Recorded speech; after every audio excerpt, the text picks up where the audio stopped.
Assalamualaikum warahmatullahi wabarakatuh. Alhamdulillah wassalatu wassalamu ala sayyidina Rasulullah sayyidina Muhammad bin Abdullah wa ala alihi wa sahbihi wa wala. Amma ba'du. Pada kesempatan kali ini kita akan mengisahkan daripada sahabat Nabi Muhammad SAW yang agung, yang mulia dan memiliki keluarga yang sangat mulia. Beliau adalah Sayyidina Amr ibn al-Jamuh.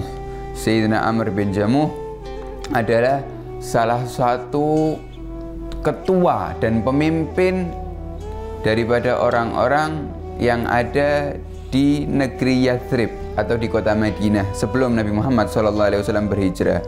Sayyidina Amr bin Jamuh adalah orang yang ditaati dan orang yang diikuti daripada petuah-petuahnya.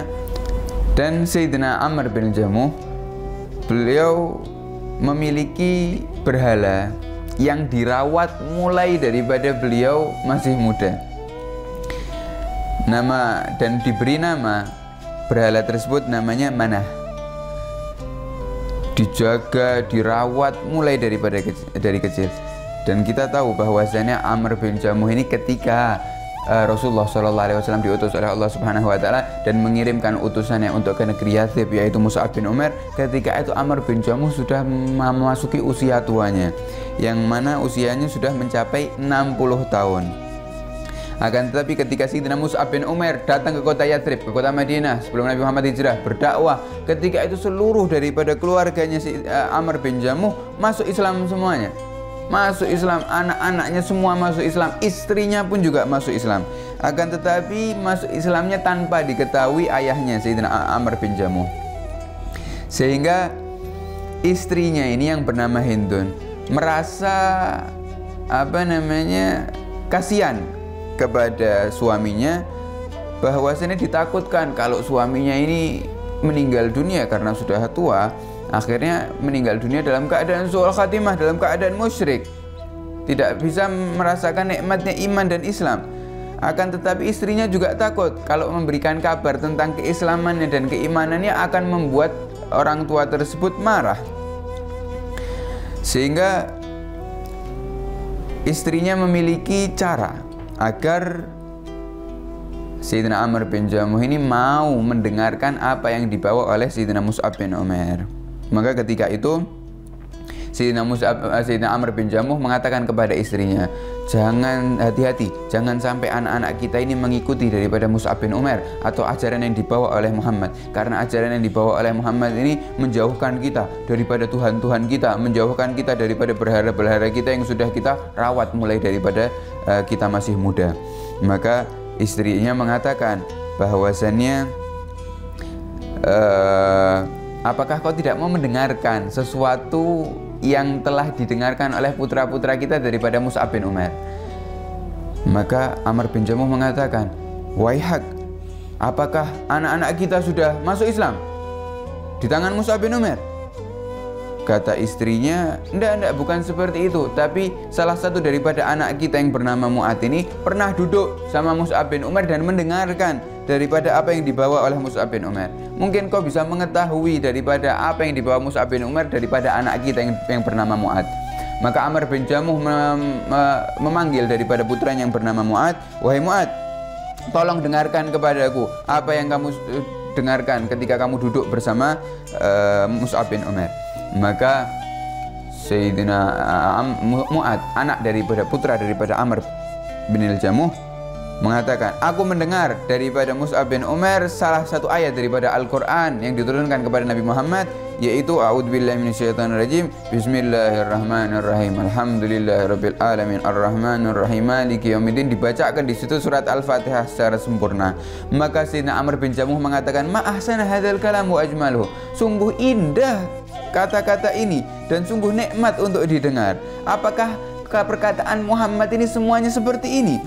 Kata anaknya, iya wahai ayahku, semua daripada perkataannya Nabi Muhammad SAW indah dan nikmat untuk didengar. Maka ketika itu diam daripada Amr bin Jamuh.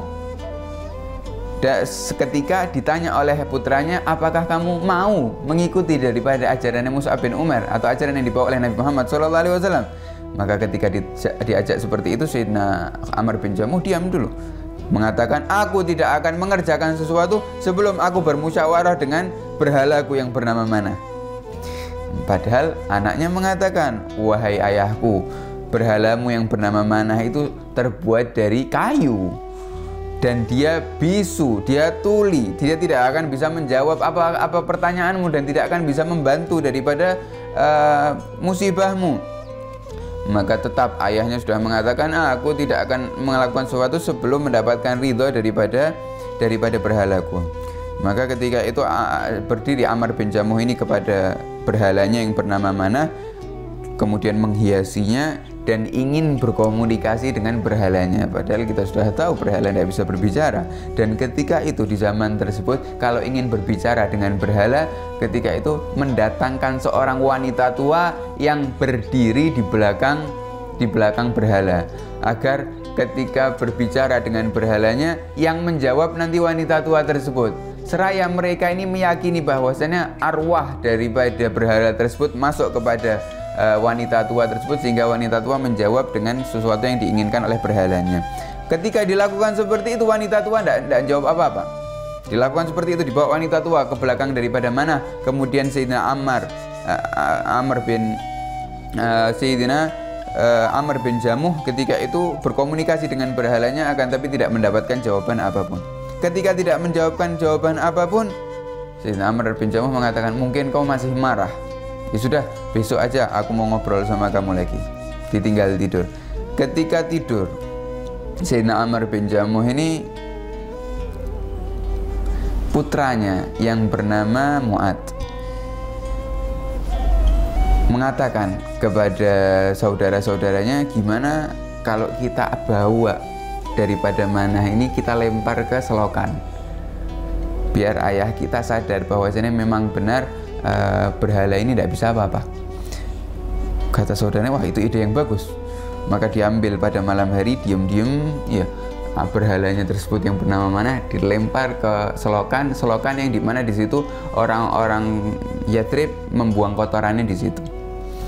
Maka ketika pagi hari, ayahnya Amr bin Jamuh tersebut seperti biasa rutinitasnya untuk menyembah berhalanya, ngelihat berhalanya tidak ada, maka dicari sambil marah-marah. Siapa yang membawa berhala? Dicari, tidak ada yang tahu keluarganya. Sampai dicari di kota Yathrib, maka menemukan berhalanya berada di selokan. Marah ketika itu dan mengatakan, demi Allah, jika aku mengetahui orang yang membawamu ke sini, aku akan bunuh dia. Maka dibersihkan, dikasih minyak wangi lagi, dipajang lagi di rumahnya. Maka keesokan harinya di malam kedua dilakukan lagi seperti itu. Diambil oleh putra-putranya, dibuang lagi ke selokan. Maka ketika bangun pagi harinya ngelihat tidak ada lagi, marah lagi ini Sayyidina Amr bin Jamuh. Ketika diambil lagi, dibersihkan lagi, diletakkan di tempatnya, maka Sayyidina Amr bin Jamuh mengambil pedangnya. Wahai Manah, kalau kamu benar-benar Tuhan, tak kasih pedang. Kalau ada yang bawa kau lagi, bunuhan di tempat. Sambil berbicara seperti itu dengan berhalanya dan memberikan pedang di sana.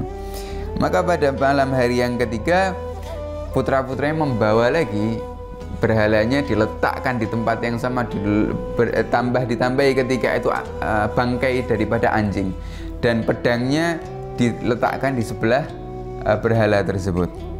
Maka ketika pada pagi hari bangun ngelihat tidak mendapatkan lagi daripada berhalanya, dicari lagi, ternyata berhalanya berada di salah satu selokan, yang selokannya tersebut ada bangkai anjing dipenuhi dengan kotorannya, dan pedangnya sudah di samping daripada berhala tersebut.